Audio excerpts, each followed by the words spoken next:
Hello guys, welcome to drama వేసిన తెలుగు. ఇప్పుడు నేను చెప్పేది కల్కి 2898 ఏడి మూవీ రివ్యూ అనమాట. ముందుగా మూవీ రివ్యూలోకి వెళ్ళే ముందు డిస్క్లైమర్ ఒక విషయం చెప్తాను, గుర్తుపెట్టుకోండి. ఇది చూసే ఆడియన్స్ వైపు లేదా ఆడియన్స్ పరంగా ఆలోచించి తీసిన రివ్యూ అయితే కాదు.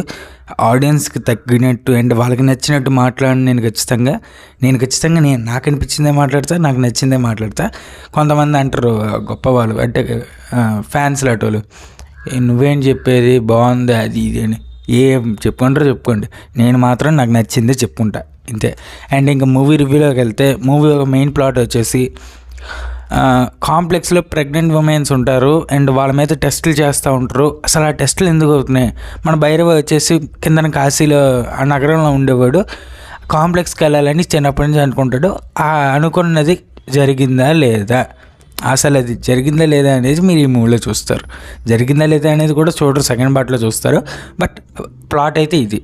సో మధ్యలో ఈ దీపిక పడుకొని భైరవ అండ్ బుజ్జి వీళ్ళంతా, Amitabh Bachchan, Kamal Haasan main villain.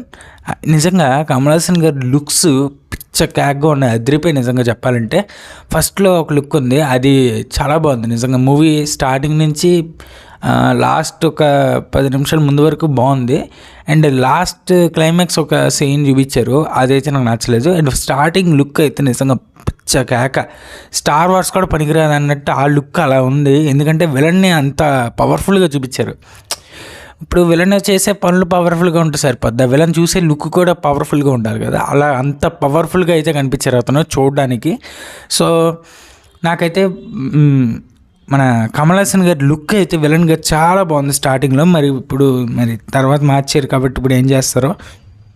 And అలాగే అమితాబ్ బచ్చన్ కూడా చింపేశారు నిజంగా రోల్లో. ఎందుకంటే ఇప్పుడు నాకు ఈ సినిమా హీరో ఎవరంటే అమితాబ్ బచ్చన్ అనే అంటాను, ఎందుకంటే అలా చూపించారు అతన్ని, నిజంగా చాలా బాగా చూపించారు. అండ్ అతను నిజంగా చెప్పాలంటే ఆ ఫైటింగ్ చేసినప్పుడు సీన్స్ పిచ్చ క్యాక్గా ఉన్నాయి నిజంగా. ట్విస్ట్లు కూడా అక్కడక్కడ 1-2-3 ఉన్నట్టున్నాయి మూవీలో, ఎక్కువ లేవు. బట్ ఫైటింగ్ సీన్స్ లేదా అదేంటది ఎమోషన్ సీన్స్ దగ్గర బాగా చేశారు ఈయన. అండ్ మూవీ కూడా ఎమోషన్లో తీసుకెళ్దామని చూసారు కానీ ఎమోషన్ వర్కౌట్ అవ్వలేదు నా దగ్గర. అండ్ అలాగే ప్రభాస్ నాకు తెలిసి పెద్ద రోల్ ఏం లేదు ఈ మూవీలో.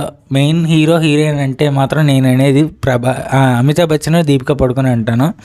ప్రభాస్ ఏదో అటు వచ్చి పోతాడు అంతే, అలా ఊరికే. అండ్ నేను ఇక్కడ ప్రభాస్ని తప్పట్ను కానీ డైరెక్టర్ని తప్పడతా. ఎందుకంటే ప్రభాస్కి స్క్రీన్ టైం సరిగ్గా రాసుకోవాలా. సరిగ్గా ఫస్ట్ హాఫ్ చూసుకుంటే ఒక 15 నిమిషాలు కూడా సరిగ్గా కనిపించడు. సెకండ్ హాఫ్లో చూసుకుంటే ఒక 20 నిమిషాలు కనిపిస్తాడేమో, పెద్ద ఏమో ఉంటాడు ప్రభాస్. అటు ఇటు చూసుకుంటే మిగతా వాళ్ళతో చూసుకుంటే ఏదో అరగంట కనిపిస్తాడు సెకండ్ హాఫ్లో, అంతే. అది కూడా అరగంట కనిపిస్తాడే అంటే చెప్పలేము, అది కూడా నాకు గుర్తులేదు సరిగ్గా, అసలు మూవీ గుర్తులేదు సరిగ్గా. సో ప్రభాస్ కొంచెం స్క్రీన్ టైం పెంచుకొని అండ్ మ్యూజిక్ డైరెక్టర్ ముందు తిట్టాలి. ఎందుకంటే ప్రభాస్ మంచిగా యాక్షన్ సీన్స్ చేస్తుంటే మ్యూజిక్ వచ్చేసి వెనకాల ఏదో వీణ మోగించినట్టు జింగిన అతను డింగ్ నేను కొట్టకుండా, అసలు మ్యూజిక్ కొన్ని చోట్ల అయితే సరిగ్గా కొట్టలేదు, నాకు అస్సలు నచ్చలేదు మ్యూజిక్. కొన్ని చోట్ల బాగుంది, ఒక 3 చోట్లే, ఎక్కువ కాదు. సెకండ్ హాఫ్లో 2, ఫస్ట్ హాఫ్లో 1 అనుకుంటా. ఆ చోట్ల బాగుంది, మిగతా అన్ని చోట్ల వేస్ట్, డొల్లా, పాటలు కూడా డొల్లే. మ్యూజిక్ డైరెక్టర్ సంతోష్ నారాయణ్, ఇతను తమిళ్ అండ్ మలయాళం ఎక్కువ చేస్తూ ఉంటాడు. అసలు తెలుగుని తీసుకోవడం అనేసి తమిళ మలయాళం వాళ్ళని ఎందుకు, ఏం పని నీకు అసలు నాగేశ్వరికి, నాకు అర్థం కాదు. ఇంకా నేను హిందీ వాడిని తీసుకోవాల్సింది, మొత్తం హిందీకి తగినట్టు కొట్టేవాడు మ్యూజిక్ అంతా. అది ఇంకా దరిద్రంగా ఉండేది నిజంగా, చెత్తలాగా. అసలు హిందీ యాక్టర్లనే తీసుకున్నారు, అసలు ఏ యాక్టర్ ఎక్కడికి వస్తున్నాడో ఎందుకు పోతున్నాడో కూడా తెలియదు. చిన్నవి అంటే 1 నిమిషం 2 నిమిషాలు అంతే, ఊరికే వచ్చి పోతూ ఉంటారు. 3 గంటలు రన్ టైం పెట్టుకొని మూవీ మొత్తం డ్రాగ్ అండ్ ల్యాగ్ చేసి ఒక 2-3 నిమిషాలు 1 నిమిషం కామెస్ పెట్టేసి పడితే ఎలాగైపోద్ది, ఎవరికి నచ్చేద్ది. థియేటర్లో అరుపులే లేవు, అరుపులు ఉన్నది కూడా జస్ట్ ఆ క్యామియో వచ్చినప్పుడు ఆ ఒక్క సెకండ్లో అరుపు వస్తుంది. తర్వాత వీళ్ళందరూ మాట్లాడగానే వెంటనే అరుపు తగ్గిపోద్ది, అంతే. ఇంకేముండదు మూవీ థియేటర్లో. ఏదో ఫ్యాన్స్ అని చెప్పుకొని రెచ్చిపోయే ఒక అదైతే రోడ్ సైడ్ బ్యాచ్ మాత్రం అరుస్తారు, వాళ్ళు తప్ప ఇంకెవరు అర్రరు. ఎందుకంటే వాళ్ళకి ఇలాంటివి నచ్చితే. అండ్ రివ్యూవర్లు కూడా ఏదో డబ్బులు తీసుకొని రివ్యూలు చెప్పినట్టు చెప్తున్నారు రివ్యూవర్స్, ఏదో బాగుంది పిచ్చకాక అబ్బో అనుకున్నా, ఏదేదో చెప్తున్నారు. నేనైతే ఉన్నట్టే చెప్తా. మూవీలో అయితే చాలా మైనస్ పాయింట్లు బోల్డ్ కనిపించాయి, నాకైతే నిజంగా చాలా కనిపించాయి. ఇవన్నీ మన రాక్స్ కట్ న్యూస్లో మాట్లాడదాం. ఏవేవైతే మైనస్ పాయింట్లు కనిపించాయో. అండ్ అలాగే పశుపతి క్యారెక్టర్ని అంతగా అనిపించలే, కానీ ఏదో వాడే అంతే, ఏం లేదు పెద్ద. అండ్ సస్మిత చిత్రజీ ఇతన్ని ఏదో కొంచెం వాడుకున్నారు, ఇతను బాగానే వాడుకున్నారు కమాండర్ మానస్గా, బట్ కానీ వేస్ట్ చేశారు. అండ్ బ్రహ్మానందం అస్సలు వాడుకోలే, ఇతన్నే అండర్ రేటెడ్ క్యారెక్టర్ అని చెప్పుకోవచ్చు, ఎందుకంటే అస్సలు వాడుకోలే. అండ్ ఏదో 2 డైలాగులు, అది కూడా ఏం పవర్ఫుల్ లేవు, అంటే కామెడీ సీన్సే, పంచిపేలేలే లేవు, అదే ఏదో ఫ్లోలో అలాగా కింద నుంచి ఫ్లాట్గా వెళ్ళిపోతున్నట్టు ఉంటుంది ఆ పంచ్ అనేది, అదేందా.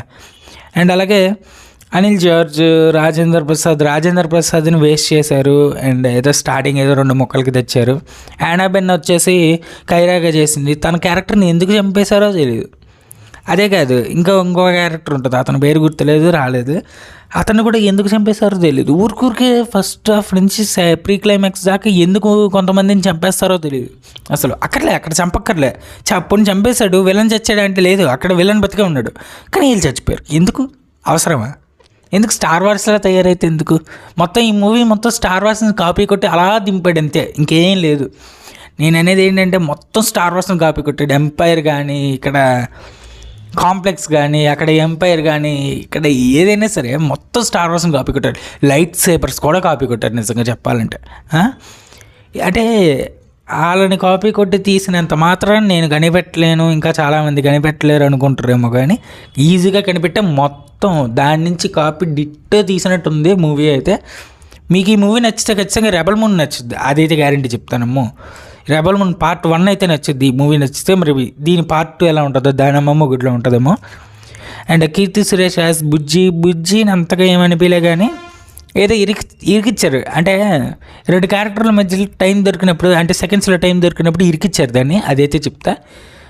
అండ్ అలాగే దిశా పటాని ఎందుకుంది అసలు, ఏదో నడుము పట్టుకోవడానికి, లేదా అదేది ఆడు ఫస్ట్ టైం కాంప్లెక్స్కి వెళ్ళడానికి, అది దానికి తప్ప ఇంకెందుకు లేదు దిశా పటాని, అదైతే చెప్తా. హీరోయిన్ వాడుకోలేదు, దండగా చేశారు, అసలే వాడుకోవడమే చేత కావట్లేదు వీళ్ళు, పెద్ద డైరెక్టర్లు అని చెప్పుకుంటున్నారు. కానీ దీపిక పడుకొని ఓకే, ఈమె మీద ఫోకస్ ఉంది మూవీ మొత్తం, అదైతే ఒప్పుకుంటా. ఖచ్చితంగా ఈమెకి మంచి క్యారెక్టర్ ఇచ్చారు, బాగా తీసుకెళ్లారు కూడా ఈమె స్టోరీని, బాగుంది. అమితాబ్ బచ్చన్ని చింపేశారు, అతన్ని మాత్రం పిచ్చ క్యాక్గా తీసుకెళ్లారు. ప్రభాస్ ఏదో క్యామియో అనిపించింది నాకు కూడా. కొన్ని క్యామియోస్ ఉన్నాయి, ఒక 9 కాదు 6-9 ఉన్నాయి. సో ఆ క్యామియోస్ వచ్చినప్పుడు థియేటర్లో 2 సెకండ్లు రిబ్బలు వస్తాయి, తర్వాత మళ్ళీ తగ్గుతాయి. మూవీ వచ్చేసి 2D 3D ఐమాక్స్లో అయితే ఆడుతుంది థియేటర్లో, తెలుగు, హిందీ, తమిళ్, మలయాళం, కన్నడ, ఇంగ్లీష్లో ఆడుతుంది. ఇంకా ఇతర లాంగ్వేజ్లు కూడా అయ్యి ఉంటాయి, నాకు తెలీదు.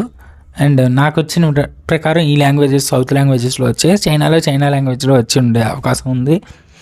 దీని OTT రైట్స్ ప్రైమ్ వీడియో తీసుకుంది కాబట్టి 2 నెలల్లో 3 నెలల్లో వచ్చేస్తుంది, ఎక్కువ నెలలు కూడా పట్టదు.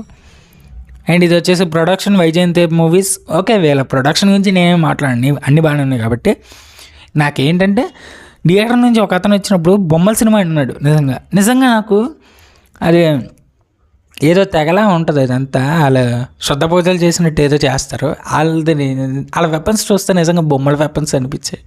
ఎందుకు? ఇక్కడ ఎంపైర్ది చూసుకుంటే, ఎంపైర్ అయితే ఎవరు, అదే రేపటి కోసం చేస్తా ఎంపైర్ లాటోలే. సో ఆ ఎంపైర్ లాటోలు చూస్తే వాళ్ళ వెపన్స్ చాలా బాగున్నాయి, వీళ్ళకి మాత్రం బొమ్మల్లా ఉన్నాయి, నిజంగా చెప్తున్నాం బొమ్మల్లా ఉన్నాయి అన్నయ్య. ఎందుకు చెప్పు? అంత బడ్జెట్ 600 కోట్లు పెట్టి బొమ్మలు పెట్టావా ఇందులో?